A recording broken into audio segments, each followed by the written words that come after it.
Good morning, everyone. What we're going to go ahead and get started here, and I think that I don't know if it said on the invite or not, but this will be recorded. You'll get a recording of the entire thing, and it'll happen tomorrow when you'll get the recording. But let's jump right into it. Mike is on here as well, and you can probably see him there in the video. He is on there. He is going to be answering questions throughout this whole piece. We will have a question and answer piece at the end, but feel free to ask the questions now. If he can chat back and he can answer it right now, he will. If not, and he thinks it's better to wait a minute and let us explain it to the entire group, then we'll do that at the end. This webinar, I had it set out for about an hour, but really it's only going to be about 30 minutes or so of content, and I'm gonna breeze through it pretty quick. It's going to be hopefully a little bit of fun. Hopefully you'll get something out of it. You'll get some education out of it, some things to think about. But let's get started. So for our agenda, we're going to go over software. We're going to talk a little bit about hardware. I'm going to give you some good ideas, or what I consider to be good ideas.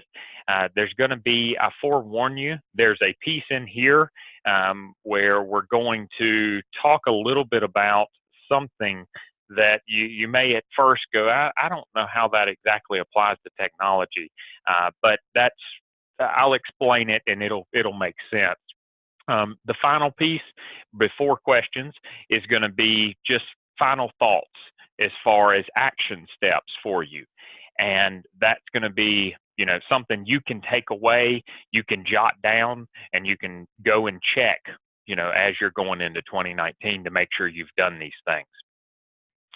So software, the biggest question that we always get for software when we're talking about year end and we're talking about going into another year is, what do I need to do with my software? And what's the most important question? The most important question is, what is coming up for EOL, or end of life? I'll explain a little bit more here in just a moment exactly what end of life means. But let's talk about what is coming up for end of life as far as the Windows side, mainly Windows side. So Server 2008 is going away January 2020. Again, that's a year away, a little bit more than a year away, and it seems like it's going to be, it seems like it's a long time away. It's not. It will rush up on us. Office 2010, that's going away as well. That's going away a year and a half from now, or a year and 10 months roughly. That is something we'll talk about here in just a moment. But Office 2010, I'm not seeing a lot of our clients still on it, but it is something that we need to consider because some of our clients definitely still do have it. Windows 7.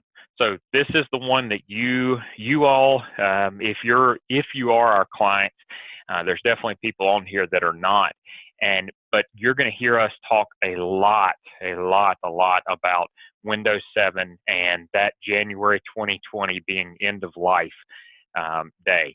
That's going to be a big deal for a lot of our clients because so many people have absolutely loved Windows 7. I love Windows 7, but unfortunately Microsoft they finally got to the point where they said, hey, as you can see there in that screen or in that picture, we're going to put Windows 7 back in the bucket with Windows XP, and it's time to discontinue it. It's time to discontinue any security patches, that sort of thing.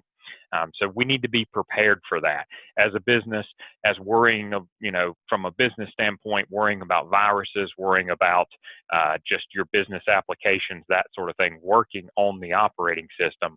We need to really be thinking about that and have a plan.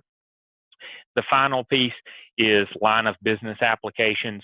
I didn't want to give specific examples here, mainly because our clients range from, construction to financial to healthcare, whatever it may be. So there's all sorts of different applications there. But to give you an example, maybe an AutoCAD piece of software, if you're using, AutoCAD 2014 or something like that, you just want to think about what is coming up for end of life. If the application, QuickBooks or whoever it may be, comes out and says, hey, we're no longer going to be doing support. It doesn't mean you have to update. It means that if you have a problem next year, you need to be prepared to pay for that update. So I'm not saying you have to update anything. I'm just saying we need to prepare for it, budget for it. Because I've got many clients that have AutoCAD or whatever it may be, and they know they're out of date, but they're not having any problems. So they're going right along just fine. But they recognize that if they do have problems, that they're going to have to update, and there's going to be a cost associated with that. And they've planned for that. So let's talk about what exactly does end of life mean. Is it really that bad if if something goes end of life and you keep using it? Well, it kind of depends. But if we're going to talk about Windows 7 mainly, that's what a good piece of this webinar is going to be, because I do believe that's going to be probably the biggest thing in 2019, at least for us, for an outsourced IT vendor. It's going to be for us because we're going to see a lot of clients and potential clients get caught by that date. It's going to sneak up on them. So no security patches. No security patches, meaning Microsoft's going to say, they've came out and said, hey, we're just going to stop pretty much any security patches. If there's a hole that is found, then, we're going to, it's going to be there. It's just like XP. In a lot of ways, unfortunately, end of life hits and the operating system becomes pretty much a virus magnet. There's just holes there, and nobody's spending any time. And if you think about it from Microsoft's standpoint, it makes sense. At one point, they finally have to say, hey, this software is old enough. We are going to, we're going to start focusing our engineers' efforts on creating or producing the new version, which is Windows 10, and not spending time on the older version. The other thing is support. So if, let's say you have an issue with Windows 7 or whatever it may be, as of right now, Comtech is still here to help with that, and we're going to do the best we can. But if any of you have ever worked with us in the past, we're going to do absolutely everything that is possible that we know how to do. But our hands kind of become tied when the actual manufacturer of the software, whatever it is, Windows 7, AutoCAD, QuickBooks, whatever it is, when they come out and say, we're no longer going to help you, then there comes a point where we say, we've tried everything we know how to do, but we didn't write the software, so we're going to have to say no support as well. The other piece is you cannot purchase the product. So we do know some companies that have designed maybe their own custom applications or whatever it may be around certain pieces of software, such as Windows 7. Well, when end of life hits, you're no longer going to be able to purchase it. Now, I recognize that on eBay or Amazon, you're going to be able to almost certainly purchase some license for quite some time. But as far as Microsoft's concerned, you're not going to be able to get it. We're not going to be able to get it from our distributors. So just think about that. A good example on that is when they switch versions for Office, Microsoft does, which they just did. They went to 2019. We've got about 15 days or so with the distributors where we can purchase the previous version of Office. After that, it's over. Their stock is out and it's moved to the newer versions. You're going to see, I added this last point in here about the applications are going to start pushing you towards the new operating systems. So what this means is you're going to start calling for support for, again, that AutoCAD. And they're going to get remoted into your machine, and they're going to say, hey, this is AutoCAD, 2019, whatever it is.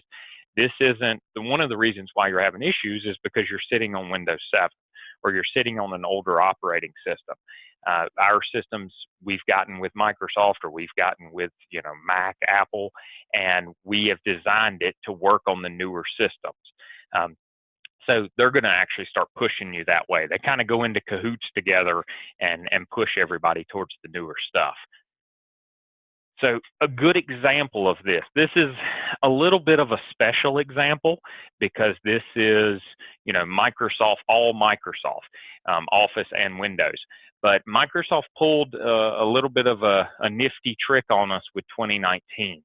And Office 2019, if you bought a copy of that right now and you went to install it on a Windows 7 PC, that actually will not work. They set it up that way for a reason. They want to push you towards, Windows 10, and that's what they're going to do. So start to be aware of that. So they're starting to figure out they can get people to move along faster than they previously did by doing things such as that. Now, so that was the software piece. End of life, that's the main concern when you're thinking about whatever versions of software that you're using, is end of life, security updates, support, that sort of thing. Hardware. Now, again, the biggest question we always get on hardware, talking about these Windows 7 machines and getting them to, do we upgrade them, or do we just replace the machine? I mean, what's the best option? Because at one point, and again, this is 12/18, so December 18th, 2018. As of right this second, to my knowledge, the free upgrade for Windows 10 still exists. It's not advertised anymore. Microsoft said they did away with it, but to my knowledge, it is still working right this second. That may change today. It may have already changed. I don't know.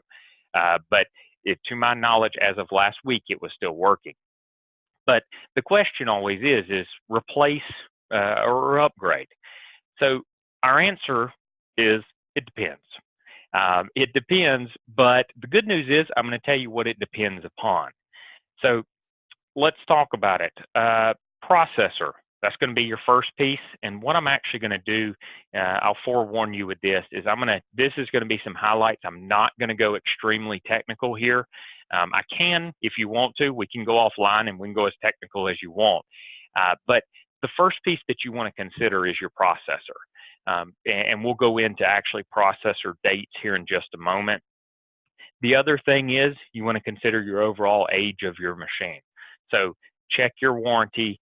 Most business class machines, they're going to come with a 3-year warranty. And, you just want to check the overall age. You may have a decent processor. You may have you spent $2,000 on your machine or whatever, and you've got a nice Intel Xeon processor. But if it's 2 or 3 years old, or 4 or 5 years old, and it's way out of warranty, it may not completely make sense to go ahead and try to upgrade that. It may make more sense to replace it. Memory, all of us probably remember the days where you could run Windows 7 and run 4 gigs of memory, and you had plenty of speed. It was pretty spiffy. That day has kind of sailed a little bit. We recommend 8 gigs of RAM. It's really not that difficult to get 8 gigs of RAM in the machine. It's not that expensive. The final piece is just the primary role of the machine. So we'll go into, I'll go into it right now. If you have machines out there on the shop floor, or that somebody they rarely use, they're not a power user, then it might make sense, even if they are 3 or 4 years old, to just go ahead and upgrade them. If it doesn't cost next to nothing, it's not a major machine, then it might make sense to upgrade, just because it just doesn't make sense to put a really nice business class machine out there on the shop floor when the users just don't use it that much. So that's one of the things that you want to consider. So memory upgrade or memory recommended, I've already mentioned it's 8 gigs. I'll show you how to check what your memory is here in just a second. That's the next step. But what we recommend for the processor is going to be a 5000 series and above. And what I'm going to focus on is your Intel processors, because that's what most of our clients have. We sell the majority Lenovo, and those are majority. They're going to be, Intel Core i3, i5, i7, or Xeons. And here are your dates. So I'll actually give you a live demonstration right this second of what mine is, and then I'll flip back to the dates so you don't have to worry about writing these down. But your dates, or let's look at how do you find it, and then we'll go back to the dates. So you can do this right now. Go to your start menu and type in My Computer. If you have Windows 10 already, it's going to be called This PC. Either one, they're the exact same. You got to love Microsoft. They like to change names on us. Right click on My Computer or This PC and click Properties. When you click that, you're going to see this screen, which is going to be it'll show you your Windows edition at the top. So if you had a question whether or not you even have Windows 10, or you have Windows 7 or Windows 8, or God forbid Vista, or XP, but you see the processor right below that, and I've got it highlighted there. This is my machine. I've got an i7 6700 series. So if we back up, you're going to see that the 6000 series was created sometime between September 2015 and January 2017. So it's the next line down. So my machine is roughly about 2 years old. I know when I got my machine, so it's January, February of 2016. So it's 2 years, coming up on 3 years. So just use that graph to kind of figure out where your machine's at, and you can make that choice, and we can help you with that.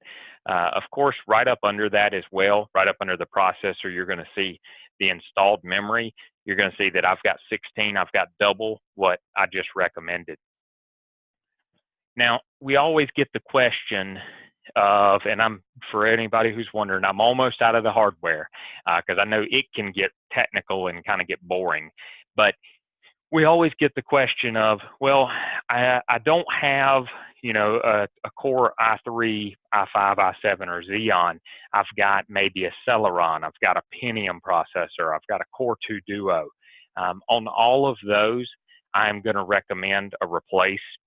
And the main reason for that is with Windows 10 and the applications that are being built upon Windows 10, it just, for business sense, I can't recommend it. I can't recommend it because I know you're going to be, essentially, for lack of better words, you're going to be just dog slow. And the productivity, the loss of productivity is going to be worse on you, I think, than spending a little bit more to actually upgrade a machine. Same thing for AMD. Now, I recognize there's going to be almost certainly some attendees here that have AMD processors that, the higher end AMD processors that are really good, that compete with the Core i5, i7, Xeon, such. But most of the AMD processors that we're seeing, and we can take this on a case-by-case basis, but most of the time what we see there is machines that were bought at Best Buy, machines that were bought at Walmart. And, it's not a horrible thing, but it's the lower class machines, which just means they are going to be a little bit slower, and it's not something I necessarily recommend for business. Now, let's get, and I'm about 20 minutes in, so that's about right. So we're going to finish up probably around 11:30, maybe a little bit less. But let's talk a little bit about just good ideas. What do we kind of want to focus on here in the next couple weeks? If you're one of our businesses or one of the businesses that December is your busy time, you absolutely are just slammed in December, and we have a lot of clients like that, then I want you to take all these notes or what I'm about to present, and I want you to think about it first quarter or first month in January, or first month in 2019. But if not, if you're like most businesses, or at least for us, it kind of calms down near the year end, and there's lots of time. I don't want to say lots of time. We all don't have lots of time, but time where we can sit back and say, okay, what do we need to think about from this past year that we can, lessons learned. So the first one is going to be, and I always challenge all our clients to do this, is where were the black holes of labor for 2018? Where did you, if you look back on the year, and as far as technology goes, you're looking at things such as hiring and firing, training of employees, hardware and software. You're looking at those kind of areas and you're saying, you know what, I spent a lot of time going back and forth with my IT company or back and forth with, your internal IT staff about hiring and firing, how a user should be set up, which machine are we going to buy? When somebody leaves the company, how are we going to decommission their machine? Are we doing this with the data? Are we doing that with the data? Are we actually going to destroy the hard drive? Do we need a certificate of destruction? Those kind of things. Same thing goes for training of employees. You hired Susie January 1st. She's still coming to ask you, basic questions right now and trying to get up to speed. Do we have that training process down? A good example of this is for our clients to have our phones. We have a video, it's only like 10 minutes long, and we recommend having that YouTube video handy. You hire someone else. As far as the operation of the phone goes, I'm not talking about how you want the phone answered. That's your thing. But the operation of the phone, you let them sit down and watch the 10-minute video. They should be trained on the operation. So transfers, holds, parks, the whole 9 yards there. All that stuff should be handled through a video or something like that. So that way, you can, again, get your time back as the manager of the business and you can focus on other things. So streamlining that into a real process. Hardware and software, we talked a little bit about this earlier as far as replacing hardware and such, but there's also another key component. I'm going to challenge everybody on here to think about those pieces of hardware and software that you maybe know you need to replace and you've been maybe dragging your feet on it a little bit or something like that. I know that was the way it was for us, for our internal ticketing system. Mike's on here and he's going to get a good laugh probably on this because we bought an internal ticketing system many years ago and it took us 2 or 3 years to get it implemented. And I think it was 2 years ago, Mike and I sat down and said, this is it. The last 2 weeks of the year, and we said, we are just going to hammer down and we are going to get this done. And we're going to replace that stinky piece of software that we did have and we replaced it with the new. And sometimes we just got to all make that decision. So the next piece is going to be security holes. Again, we're talking about black holes of labor, but security holes meaning this is where kind of most of them are going to come. Your email hacks. I say hacks, but if any of you watched the video that I sent out, that Mike and I sent out where we sat down and talked about security and what was coming up new and that sort of thing recently, then most email quote unquote hacks are really just email phishing. They're really just emails going to your employees saying, hey, can I have your password? For a lack of better words, can I have your password? And they give it to them because they disguise it a little bit. But there's that. There's also ransomware. Did we get hit with ransomware? Do we know how to make sure it doesn't happen again? Do we have a plan if it accidentally does happen? So those are the types of things we want to think about because those email hacks or email phishing schemes and ransomware can take up a lot of our time. A good example is you get caught in a phishing scam and you get your email sent out. An email gets sent out through your system to all of your clients saying, hey, update your billing, whatever it may be. It's just a lot of time going back to all your clients, calling them, saying, hey, that wasn't me. It takes your focus away from the business, which is what you should be doing, and focus towards kind of fire and damage control. And no one likes that. The last piece there is something that I have become more and more passionate about in the last, I'd say, couple months. and that is education towards new scams. Again, Mike and I mentioned this when we sat down and talked about security, but it is so crucial to have education, ongoing education for your staff on the new scams that are coming out. A good example, January, your company gets hit by an email phishing scheme. Susie accidentally got hit by it. Not a massive deal. We come in, become firefighter, we fix it, it's all good. Well, come March, you hire someone new, you hire a couple other people. Next thing you know, it happens again. Well, no one told the new people. They weren't here in January. They didn't talk about it. Nobody talked about it. Everybody had forgotten about it. And now we're back in the same scenario. So now we've got to do it again. So some sort of ongoing education is very, very beneficial. Now, the last piece is what I told you, that doesn't necessarily seem like something, a technology company would recommend. But I threw this in here only because I like, especially for our clients, our goal is to save you time.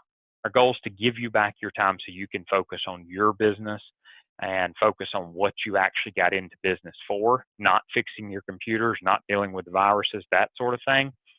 So one of the things that we've done in the last 2 years here at Comtech is employee reviews. And it has saved, a good chunk of time just with the little things, such as, making sure that the education system's up to date as far as the scams, and honestly asking our employees, or do you feel like you're trained enough in this area or that area? That kind of, and if you do it, instead of asking it on a one-off basis, if you ask all of your employees the same similar questions when you're doing these reviews, yes, it takes time, I agree, but if you ask the same sort of questions, you can see where your holes are in the training, in maybe the hardware and software. If everybody comes in there and says that piece of hardware back in the shop is completely dead, it's been dead, whatever it may be, then you know where you may need to focus some efforts on at the beginning of the year, first quarter. Now, we're almost done. So action steps, I wanted to give you 3 quick steps. First one is a money-saving tip. I always recommend everyone to check your internet and your phone bills. I say that because especially around this area in North Carolina, Charter and Time Warner coming and merging together create Spectrum. When they did that, there's a lot of clients that they had that were on older contracts. They've now boosted the speed way up, dropped the price way back, and unfortunately they didn't tell anyone.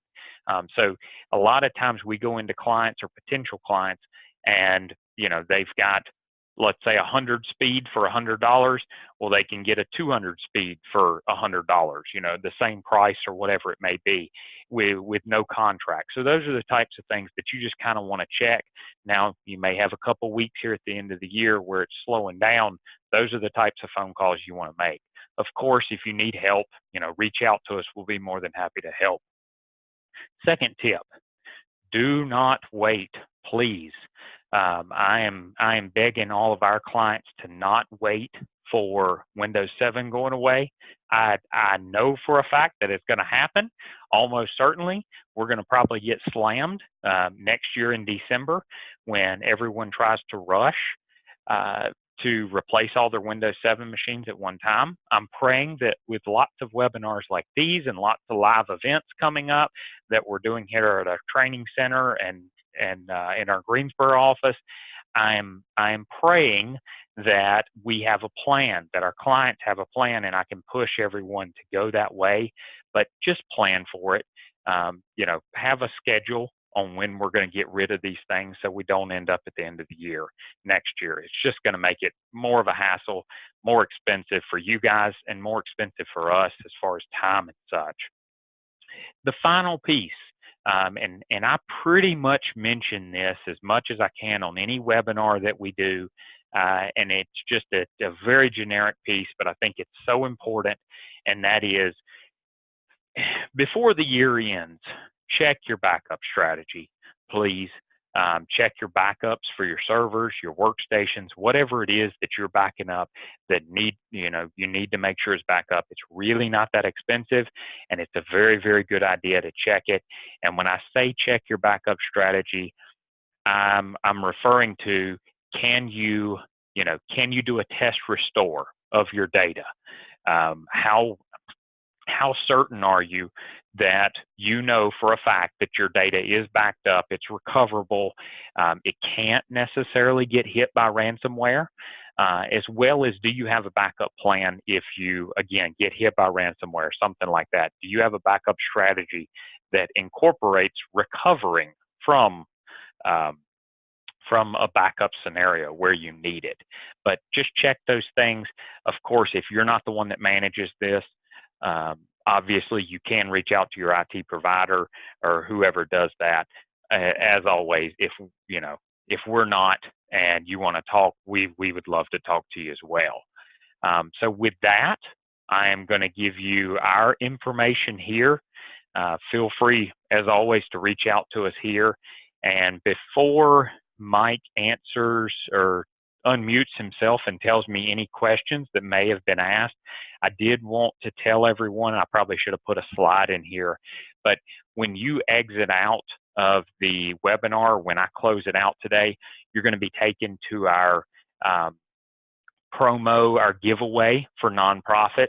I don't know if everyone's heard about that, but we're essentially giving away 500 phones. We're trying to do it by the year end. It's going very, very well.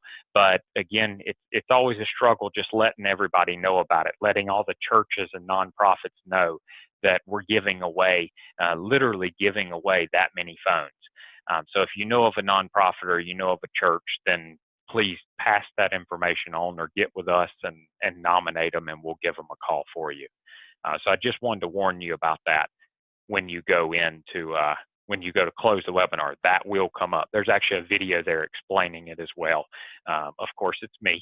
So with that, Mike, do we have any questions? I know I've been kind of rambling on, and I haven't even stopped and asked for questions. Yes, we had a couple of people that joined late, and they were asking if they're going to get a copy of the webinar because they missed some of it. Yeah, for sure. So everybody is going to get a copy of the webinar. It's going to go out tomorrow. I've got to upload it to YouTube and such, so it's just going to be a YouTube link. I'm going to make it public so that way you can share it if you guys know of anyone else within the company or outside of the company that it might benefit, then yes, you will get that. Okay. We had another one here about printers and end of life. Does this affect everything you talked about? Does it affect printers? Okay, so when we say printers, I'm assuming the best answer for that's drivers, Mike? Is that what you're referring to? Probably. Okay, so with printers, you're going to potentially run into the issue, and we're already seeing it, where you buy a printer, a brand new printer, and you go to install it on your Windows 7 machine, and you can install it because let's say HP has figured out that Microsoft's going to do away with Windows 7, so HP only creates drivers for Windows 10, and that's what's going to be common. So in a way, end of life will come up for printers as well. It's just kind of a little bit reversed. Did that make sense? Yes. I think also what was being asked was as far as when should you replace a printer? And my thought on that is, fortunately, Microsoft tends to keep drivers for the older printers in place. So if it has been working, then you can keep running it. The newer printers, of course, are more energy efficient. They're better on toner and so forth. So you may want to consider replacing it. If the printer's old, they're mechanical devices. They're going to fail at some point anyway. So if you get into a situation where it's like a car with 250,000 miles on it, yeah, it's still running, but you might want to consider replacing it. There's probably a more efficient, faster, better way to get the job done. Yeah, for sure. And I agree with that. I also, want to add there, of course, just reach out to us or whoever your IT provider is and just ask them. I do have to say, unfortunately, a lot of times the best answer is just replace the printer, just because they make printers so darn cheap now in a lot of ways. It doesn't make sense a lot of times to repair them. It makes more sense to replace them. I know that's a sad fact, but it's true. Right. Another question we've got is about upgrading Office. Since 2010 is going to be discontinued, what are the options for doing an upgrade or purchasing the new version? Yeah, for sure. So before I give you the answer, there is a blog article that Mike actually wrote on this on our website. So just go to comtechnc.com and you'll see there on the tab there's a blog. Click there, you'll see Office 2010 or Office upgrade options. But essentially what it is you have two different options. One is buy the software outright. So buy one-time copy, a licensed copy of it, roughly, Mike, correct me if I'm wrong, $239, I think.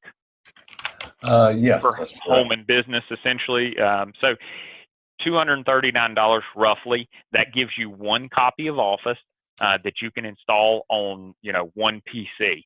But if you are considering, if you have a tablet, you maybe have a Samsung tablet, an iPad, a desktop, a laptop, whatever it may be, then you might want to consider the subscription model. And that is roughly $12.50. We can talk on a one-on-one basis. It depends on what you want, but roughly $12 a month, something around there. And that gives you 5 installs of Office per user. Now, I do always like to mention that if you're in a company environment, you have 10 people. When I say 5 installs per user, that doesn't mean legally from Microsoft, that doesn't mean that you can buy 2 copies of Office in the subscription model and install it on all 10 users. Everybody must have their own version. Again, though, if you look at the cost, you're looking, $12, $144 a year. That seems expensive. 2 years, you would have your money back for your other copy. But keep in mind that if you have multiple machines, that price goes up for that one-time cost, as well as when a good example is we have 2016, 2019 just came out. If you're paying for the subscription model, then you're going to auto get that upgrade. You'll auto have the option to just click upgrade and you'll upgrade your stuff to 2019. So that's a good way to always stay up to date. Another question we have is, do you have any clients that you suggest stay on Windows 7? Very few.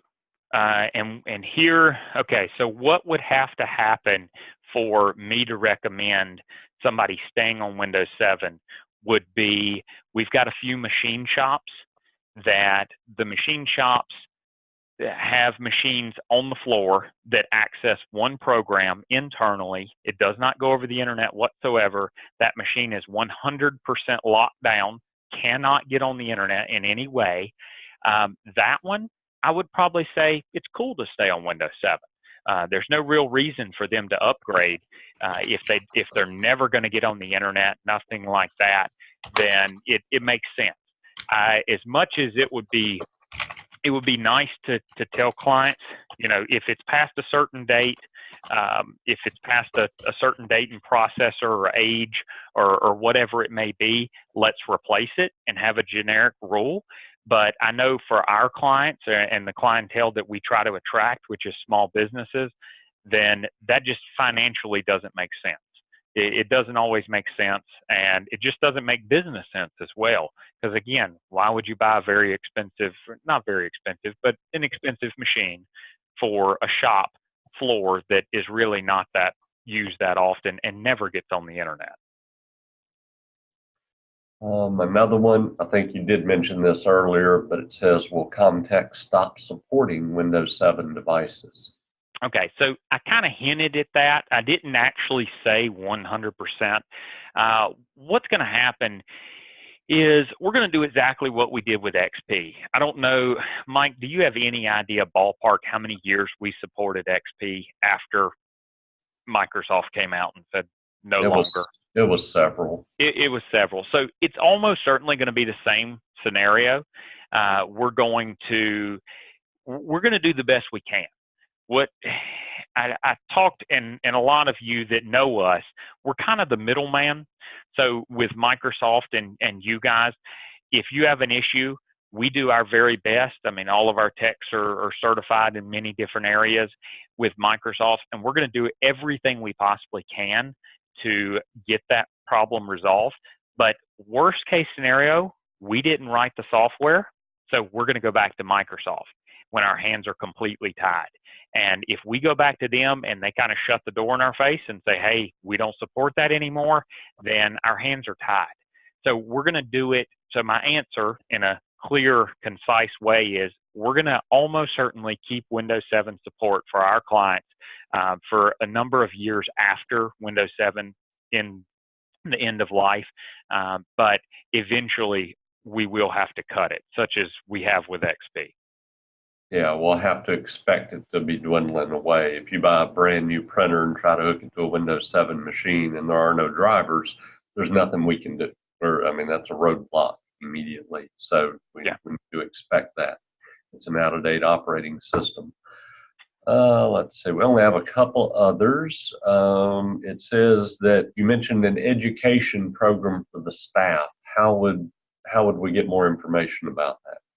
Okay, so if you have watched our video that Mike and I sent out of us just kind of having a, for lack of better words, like a fireside chat, if you've watched that, then great. If not, then I recommend you do go out to YouTube and just watch that, and that explains a little bit more into that.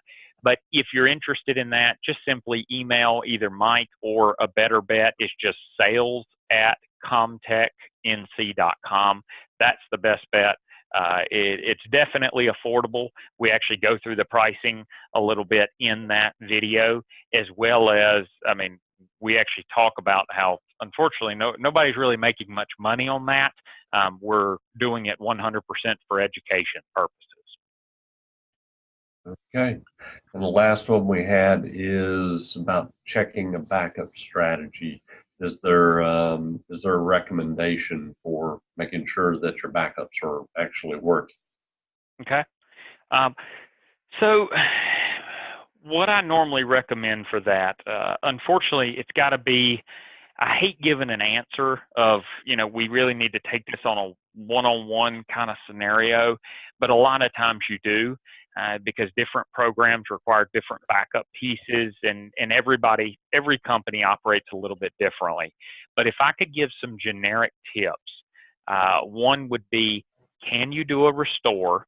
Have you done a test restore? Like, if you've truly done a test restore of your data, of your entire operating system, have you actually done it? Have you not just looked at the backups, said, okay, they look okay as far as I can tell, everything looks okay? No, we've actually done a restore. Your second piece is, where are your, just kind of analyze where your backups are being stored. Are they being stored on one computer that maybe has, one hard drive? It's not being backed up off site to a secondary location, that sort of thing. You want to think about that. And speaking of that, this is kind of my last point on this. Of course, if you want a one-on-one scenario, we can talk. We can definitely talk, and we can either work with your IT provider, or if we're doing your IT, you can work with us and we'll verify these things for you. But I always like to mention the older way of doing backups, which was, I'm going to go plug an external drive into my server and it'll do a backup. The backup schedule's there, and tomorrow I'll go and rotate the drives. And then the next day I'll rotate the drives. So I'll swap out external drives. We see that often. We still see that today. I cannot warn against that enough. I cannot caution enough on that.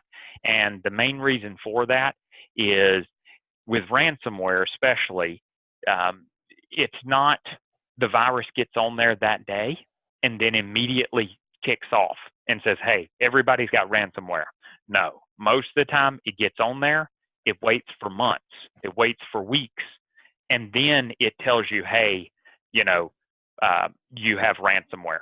So if you've been swapping out those drives every day, then you're doing nothing but plugging the virus in and taking the virus off, and plugging it in and taking it off. So you're not really, you need to make sure that you have different versions that are totally separate from each other, so you're not swapping the virus out there. So again, I saw a couple other people join here at the end. I'll warn again, swapping external drives out is not a good backup strategy. And for those folks that already have our BDR, which is our backup and disaster recovery solution, the backups are tested. They're both automated from alerts, but we also do manual testing on them as part of our service. So you guys don't have to worry about it if you've got it with us. That's what we do. That was the last question that I had. Okay. Well, if there are no other questions, then I came in exactly kind of where I thought I was, a little bit earlier. So with this, again, everybody will get the recording tomorrow, and I appreciate very much everybody coming out and taking the time, and I hope everyone got something out of it.